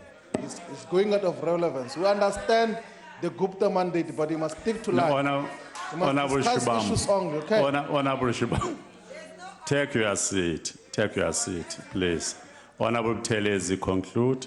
Chair, if I were to continue, the stability of an investment environment is very important. Even when our people and leaders were killed like Comrade Chris Hani, our leaders never insulted apartheid President de Klerk. The project of nation building and reconciliation, which is critical for direct foreign investment, still continues. We need to help National Treasury and other departments to do their work. That is why, Chairperson, the majority of the people of our country will go out and vote black, green, and gold. The ANC supports National Treasury budget. ANC lives, ANC leads. Thank you, Honorable Telezi. Honorable Liz.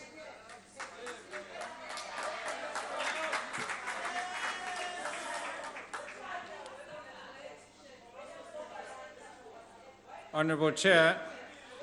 Honorable members, let us allow Honorable Liz to speak.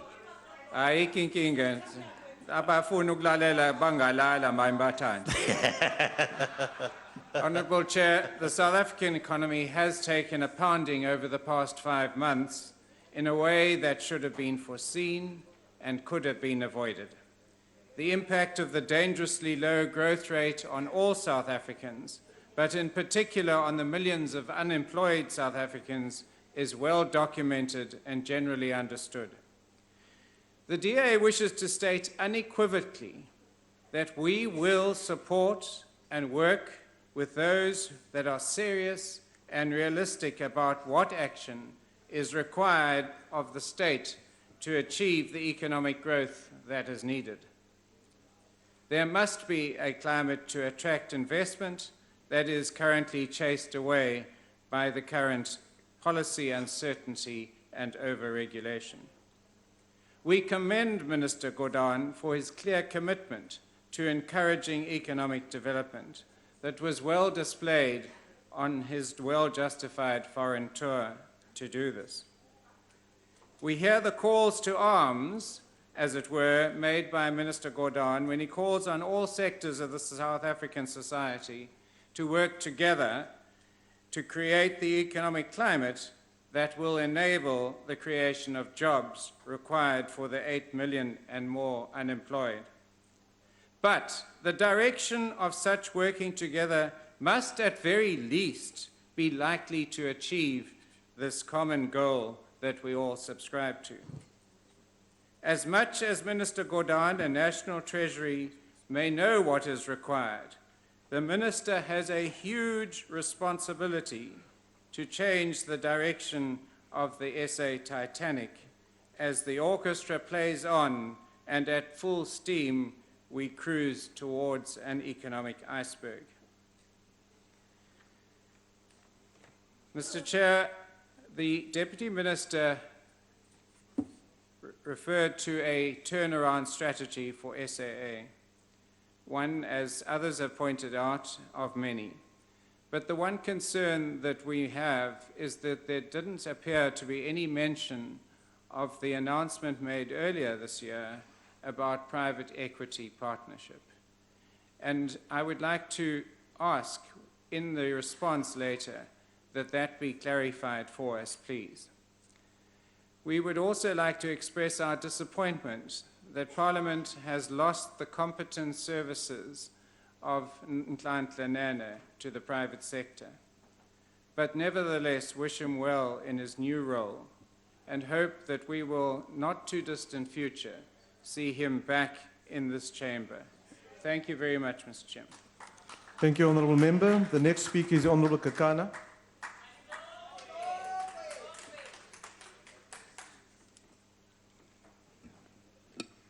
Honourable Minister and other ministers who are here, the Deputy Minister, Chairperson of the Standing Committee on Finance, honourable members and our honoured guests, Honourable Chair, it always gives me a great honour and privilege to stand before this august House and look back from where we come from and take stock of our achievements and challenges that lie ahead of us. As the ANC, we never said the road ahead will be rosy. Inde lendlela. The words of America Cabral of saying, tell no lies and claim no easy victories, still remain relevant today. What is different with us as a movement, because we are not a political party, is that we are equal to the task and we have a plan. The NDP as our blueprint, which was embraced by the entire South African society. Honourable Chair, the ANC support this budget vote, and before I deal with important matters around this budget vote, I want fellow South Africans to know the caliber of DA material that we serve with in the committee in the name of Honourable Mainir. Honourable Mainir just loves himself. According to him, no one has a higher opinion of him than he does of himself. He is of the view that before he joined... Honourable Member, will you just take a seat, please? Can you sit down? Why are you rising, Honourable Member? Chairperson, I think it is unparliamentary for a member to speak about a person in a negative way in this Parliament. Honourable Member, continue, Honourable Member. She just started. I didn't pick up anything unparliamentary yet. Thank you, thank you. But please stay clear, Honourable Member, of any personal attributions and insults towards other members. There's no insult, Honourable Chair. According to him, no one has a higher opinion of him than he does of himself. He's of the view that before he joined this committee, there was no oversight work being done, and that we are very lucky to have him, and that if he's not there, the whole country will come to a standstill. Yere God paraffin krach. Frankly, Honourable Chair, nobody cares if he doesn't attend the committee like it happened just Honourable yesterday. Member, will you just take your seat, please? Yes, Honourable Member. Honourable Chair, I just want to find out if I heard correctly that the member used the God's name in Parliament here in a very negative way. And if that is parliamentary. I heard the comment, Honourable Member. Honourable Member, can you just clarify what you said? It's an exclamation, Yere God. No, Honourable Member, just withdraw the remark, please. It's fine, I withdraw. Thank you. But there's paraffin krach in Honourable Mainir. Frankly, Honourable Chair, nobody cares if he doesn't attend the committee like it happened just yesterday when he could not stay at least for 5 minutes. And we understood why. It is because the issues before our committee are beyond his comprehension. And when he is there, he offers very little contribution, if any. He makes a lot of noise. You have seen him like an empty vessel and loves to be dramatic as if we are in Hollywood. And what does he offer? Zilch. We miss his predecessors, Honorable Dion George and Honorable David Ross. Hashtag Menir must fall. Honorable Chair, the ANC's 2014 election manifesto ignited a process in which the ANC government has acted decisively to increase investment in the real economy and infrastructure, stimulate faster levels of inclusive growth, speed up social development, substantially reduce poverty and unemployment, and place the economy on a qualitative different growth path. The ANC January 2015 NEC Lekgotla directed government to stimulate the domestic economy, which was summed up in the 9-point plan as announced by President Jacob Zuma during his State of the Nation address in February 2015. Honorable Chair, the economic growth, however, has not recovered in the way that had been anticipated, and as a result, further increases in the debt to GDP ratio would make us more vulnerable to global capital flows, credit rating downgrades, and increases in borrowing costs. The result is that recent budgets have curtailed growth in government expenditure and introduced additional measures to raise revenue. While National Treasury has tried to balance the need to stabilize debt with the need to stimulate growth, reduction in planned public expenditure means that greater private sector investment is needed to sustain and increase growth and create jobs. Although some causes of the current state of affairs are external, there are internal factors that also contribute. Because of the limitations to fiscal and monetary policy, however, there is an increasing view that most appropriate response to the challenges is to develop and implement structural reforms that address constraints to growth and employment creation in the public and private sectors. These concern education, good governance, corruption, energy generation, labor market policies, private monopolies, and obstacles that entrepreneurship and obstacles to entrepreneurship, amongst many others. Such reforms, in fact, are the objectives of the NDP, and the final report contained a high-level recommendations as well as specific proposals, some of which were translated in the medium-term strategic framework 2014 to 2019. Besides contributing to growth directly, such reforms should also increase investor confidence. Honorable Chair, like I said earlier, in the Lendlela, but there is light at the end of the tunnel. This budget vote debate will not be complete without us acknowledging the sterling work that was done by SARS under the leadership of Commissioner Moyane and the entire employees up to a clean-up at SARS. Once again, the DA made a huge noise about SARS being dysfunctional and incompetent, and they were very suspicious about the new commissioner, Mr. Tom Moyane. I'm not sure because of other things or racial connotations. They presented a picture of SARS collapsing and revenue targets not being achieved. Lots of noise and drama as usual. But then what happened? Not only did SARS achieve its revenue target, it even exceeded it. And this in a context of a major slowdown in growth and other economic challenges. It was such an achievement. So once again, the DA was just wrong. Good at grandstanding. But will they be humble and accept that they were wrong? No, because they are the DA. They have one major guiding principle. The ANC cannot govern. It is hopeless. And those are their principles. Unfortunately, Chair, the facts cannot come in the way of this distorted principle. They are stuck with. Mentiro, yabulabul. We are not blowing our horn. Decades on that. Diabu. SARS new leadership introduced an elevated and all-year-round focus on revenue collection, and mobilized the entire organization to concentrate. Honourable Member, will you just take a efforts. seat, please?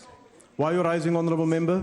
Chairperson, the Honourable Member is misleading the House. We've in fact made no such statement about No, SARS. Honourable Member, that's a But point. on, That's a whether point the for ANC debate. is Take a seat, hopeless, please. The Honourable Member is Honourable Mania, absolutely take your right. seat, please. That's a point for debate. You just came yesterday in the committee, by the way, if you want me to remind you. SARS new leadership introduced an elevated and all-year-round focus on revenue collection and mobilized the entire organization to concentrate its efforts on the core mandate of SARS. The 2016 preliminary revenue outcomes, as presented by the Commissioner, Mr. Tom Moyane, was indeed historical because SARS has never collected more than R1 trillion before. I hope there will no longer be doubt in Thomas's. And even last year, they exceeded their target. Of course, as a committee and parliament, we approved the operating model which they presented to us. This revenue that has been collected serves as an enabler to our ANC-led government to deliver on our mandate program creating a better life for all and moving South Africa forward. Mushito, Uchwalapi. We want to also thank our loyal and committed taxpayers because without them, SARS could not have achieved this target. Honorable Chair, the silence of the EFF voice in our committee is deafening. Honorable Shivambu is conspicuously absent, and we understand why. To him, the issue of base erosion and profit shifting was still fashionable, and it was a buzzword in the EFF. Little did he realize that the ANC, being the ANC, On a point of order. even if it's an elephant and it moves slowly. Honourable Member, will you just take your seat, please? Why are you rising, Honourable Member? Order. Pinky must not speak like she's No, what's the point of order, Honourable Member? The point of order is that she's misleading the House that we don't go to the committee meetings. You are not No, there. no. We attend the committee meetings, we make contributions. Thank you for the information, and all the Honourable things Member. that we are speaking about here, we raise there. Thank you. And she must not expose the mediocrity by wanting to Honourable attack Shavambu, will you take your seat, If please? you don't have ideas, You had a chance to you debate. end up speaking about people. Honourable because you don't know Shavambu, anything will you about take what your you're seat, debating please? there. You must debate. Honourable issues, not Shavambu, take your individuals. seat, Don't please. help you. Continue, Honourable we Member. educate you every day, and you don't grow. Thank still. you, Honorable Please. Chair. Little did he realize that the ANC, being the ANC, even if it's an elephant and it moves slowly, our government through SARS have moved way ahead in terms of BEPS through legislation, including our participation in the global arena. On a point Base of erosion order. and profit shifting. It's a Honourable global Member, problem. will you just take your seat? What is the point of order now, Honourable Member?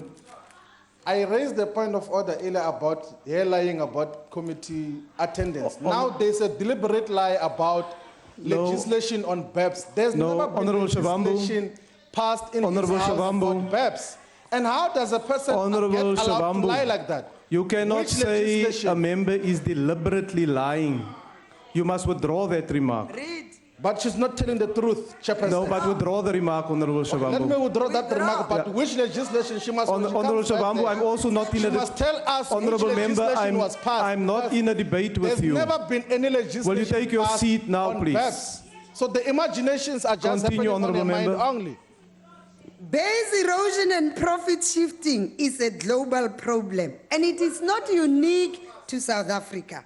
Many countries, relax, I'll take you through. You are not in the committee.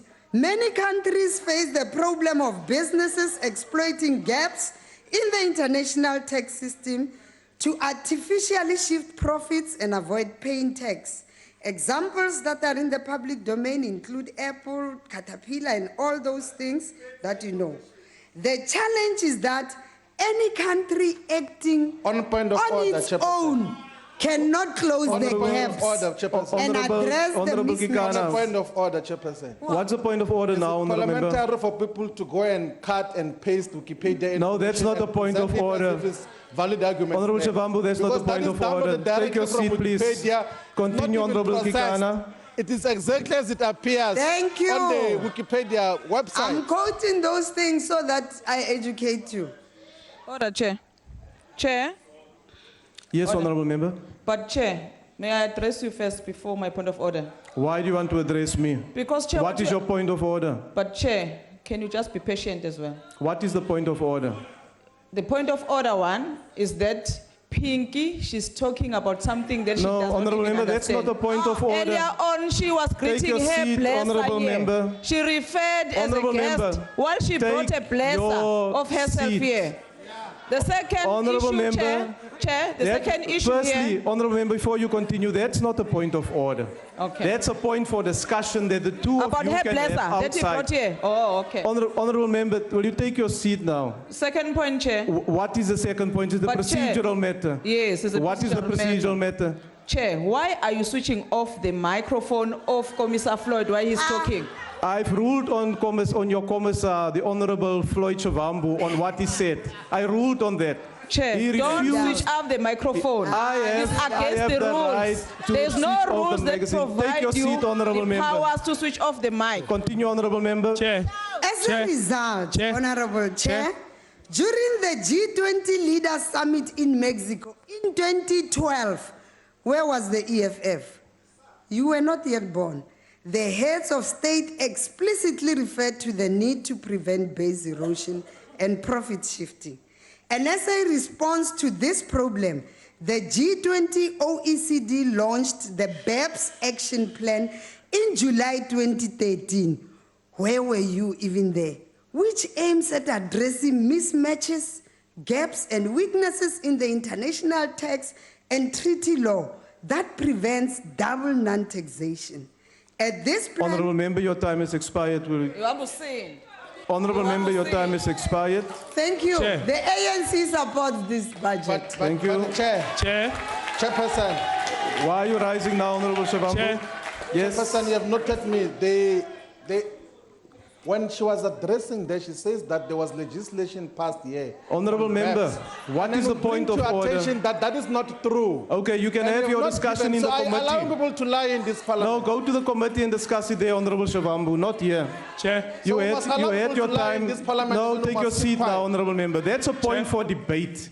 It's a discussion you must have outside of this forum. Why are you rising now, Honourable Member? Honourable Chair. Yes. I think you should have taken notice that these honourable members are keeping. What is the point of order? The point of order, Chair, is that these members are continuously calling a member by its own name. Honourable Member, One, no, but Chair, but you must listen, Chair. what is Please, your give- point give of an order? opportunity, Chair. Give me an opportunity, Chair. That's number one. But number two, Chair, they keep on doing frivolous point of orders, which we said we No, must don't worry stop about doing. that. I'm in charge of the session. Take your seat, Honourable Member. The Honourable Minister of Finance.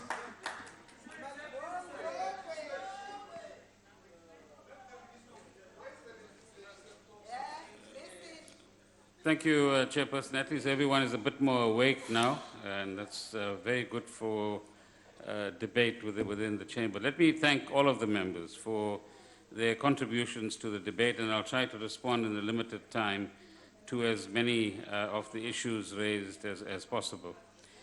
I want to reiterate my thanks to the Chair and the committee members from all of the parties for their various contributions and for processing our plans and providing us with important feedback. Some of the issues raised by the chairperson of the committee is the relationship between the Treasury and the Department of Planning, Monitoring and Evaluation. It's a growing relationship, one which involves, firstly, in the coming weeks and months, addressing the issue of budgeting and how priorities will be chosen within government, which department will actually do what, and how we get better alignment between priorities, the NDP, and expenditure allocations as we move into the next budget cycle. The second area is evaluating different programs and the impact that they make and whether they're worthy of further financial support in future in terms of allocations that they receive. And thirdly, both of us have transversal responsibilities in terms of the effectiveness of programs, us from a financial point of view and them from a performance point of view. On the question of fiscal consolidation, I think it's something, Chairperson, that we need to engage more on. We've given some sense for how we think fiscal consolidation needs to be done. You're asking for various indicators, but we'd like to engage with the committee to understand that better. Your point about municipalities and advertisements is well taken, and as a committee also responsible for the Municipal Finance Management Act, I think it'll be nice to call some of these municipalities and ask them to explain why this kind of advertorials are actually necessary at this point in time. There's various contributions, Chairperson, that were made in relation to Panama leaks, BEPS, and other forms of tax avoidance stroke evasion. The simple point we want to make is that policies are fine and legislation is fine. It's effective implementation that at the end of the day makes the difference. Do we have adequate skills in both SARS and elsewhere to understand transfer pricing and in sufficient numbers, given the kind of opposition we face on the other side of lawyers, accountants, and other professionals who are doing tax planning? Secondly, tax avoidance in common parlance, Honorable Shivambu, is not really illegal. Tax evasion is, but we can debate that at some point in time. But the key is people who are engaging in these activities, who transgress the law, need to be prosecuted, need to be put in jail. And there isn't enough attention, I think, given from our prosecuting authorities in this particular area. On SAA, my colleague, the Deputy Minister, covered this area. The Honorable Krunewald raised a question. And the simple proposition we want to put forward here is, yes, we would like to have a minority equity partner in SAA at some stage, but the important question now is, as the Deputy Minister indicated, put SAA on its feet, make sure that it is well governed and well run, and we can then talk about the next stages as we go forward over the next few years. But our immediate priority is to implement the package that the Deputy Minister was making reference to. It's a great pity that the Honorable Mania thinks he's in Guantanamo Bay and subjected to waterboarding when legislation is actually what the job of a committee is. But for those of us that have been in solitary confinement, we can tell him what it sounds like. And he's welcome to come and learn from our experience. But on the point of sovereign ratings downgrade that several members have raised, we're making a simple appeal that this is vital for all of us, from the poorest person in South Africa to the billionaires in South Africa. And we need to find some way of creating common purpose so that we change our narrative, we create a national purpose, we bring together labor, government, and business, and indeed all the political parties, notwithstanding the fact that we're moving into an election session. And the real challenge for us is, where do we find that kind of leadership that can put a national interest issue above the scrappings that we have to engage in at a day-to-day level of politics? And that's the challenge that I want to put to all of us. On the number of complaints that the Honorable Mania had, some there's explanations for, but I thought when he came across to shake hands earlier on, he could have seized the opportunity and not wasted minutes of his speech to actually say, give me feedback on X, Y, and Z. But we'll look into those matters. I'll come back to the issue of banks and how we deal with that in a moment as I conclude. We're happy to hear that you will be supporting the right thing and will be willing to engage. And that certainly will be a culture change, and we certainly look forward to that. We can assure you that the PIC is not anybody's piggy bank, and if you have concerns, please come along and raise them with the Deputy Minister or myself, and we'll certainly make sure that we give attention to that and improve the governance in this particular area. Honorable Shivambu's concerns around division of revenue, again, it's an area we'd like to engage on. The 10% is an aggregate number, but when the distribution takes place to individual municipalities, the amounts can vary to the extent where a municipality in the Eastern Cape, for example, can get up to 90% of its revenue from the equitable share. But we take the point that there isn't always enough money, particularly in the outlying municipalities, to do what needs to be done.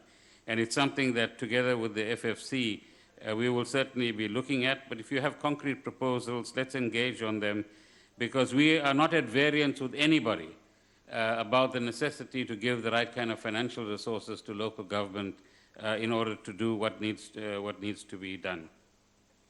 On the question of avoiding senseless expenditure, we do have systems in place. We do hold SOEs to account. And we must also remember, honorable members, that the state-owned entities report to various ministries and therefore various portfolio committees in Parliament as well. And if the committees do their work in Parliament, that kind of accountability can actually take place far more effectively as well. On Honorable Msimang's point about global economic uncertainty, perhaps all of us need to become a lot more aware of the challenges that we face in the global economy and how it impacts upon South Africa, because there is a direct impact. Let's not behave as if because there's elections coming on in a few months' time, everything in South Africa is South Africa's problems. There are massive turbulence and dynamics that are going on in the global economy that we need to take account of and understand the impact of on our own economy. But importantly, as we said in the budget speech, at the end of the day, we must take responsibility for our own economic destiny and do that which is necessary in order to take our economy into a different direction. The Honorable Sheikh Imam, and your point about non-delivering contractors, we'll certainly see what attention we can give to that as well. And Honorable Kroonewald, we've taken your point. On the question of Denel, for example, that Honorable Swart raised, one of the tendencies that we are spotting in recent times is that when boards are beginning to do things that they're not supposed to do, they begin to display a level of arrogance and belligerence that doesn't befit the right kind of corporate governance. And the board at Denel needs to take that message to heart. Let me conclude on the question of financial sector regulatory reforms, Honorable Chairperson. The Financial Sector Regulation Bill was tabled in Parliament in October last year. It will result in the implementation of a comprehensive system of regulating the financial sector, prioritizing the fair treatment of customers and the general stability of the financial system. The Financial Services Board continues to do excellent work in supervising the non-banking financial industry and in protecting the public from improper advice, abuses, and mismanagement of funds. This year, the Insurance Laws Bill 2016 will be considered by Parliament as a further step in applying best practice to the supervision of the financial sector, part of the waterboarding. The global financial crisis has taught us that a well-regulated and strong financial system is a key foundation of any economy. It also reduces the likelihood of claims of taxpayer funds for bailing out failing banks and other financial institutions. The envisaged Twin Peaks regulatory framework will result in the establishment of two authorities, a prudential authority within the Reserve Bank to supervise the safety and soundness of banks, insurance companies, and other financial institutions, and the Financial Sector Conduct Authority to supervise how financial services firms conduct their business and treat customers. The Financial Intelligence Center Bill, which was tabled in Parliament last year, seeks to make our regulatory framework on combating financial crime stronger. South Africa already criminalizes money laundering, corruption, terror financing, and requires financial institutions to understand their clients to protect themselves from being misused in concealing the proceeds of financial crime. Finally, international cooperation is steadily eroding the scope for illicit financial flows and the evasion of tax obligations through hidden offshore accounts. Our financial institutions operate within a strict and transparent regulatory control. They may not discriminate unfairly between clients or prospective clients. Aggrieved clients have recourse to dispute resolution mechanisms and the courts. May I thank all of you for your support and contribution in this debate. Thank you. Thank you, Honourable Minister. Members are reminded that the plenary on the presidency budget vote will take place at 2 p.m. in the National Assembly chamber. That concludes the debate and the business of this extended public committee. The committee will now rise.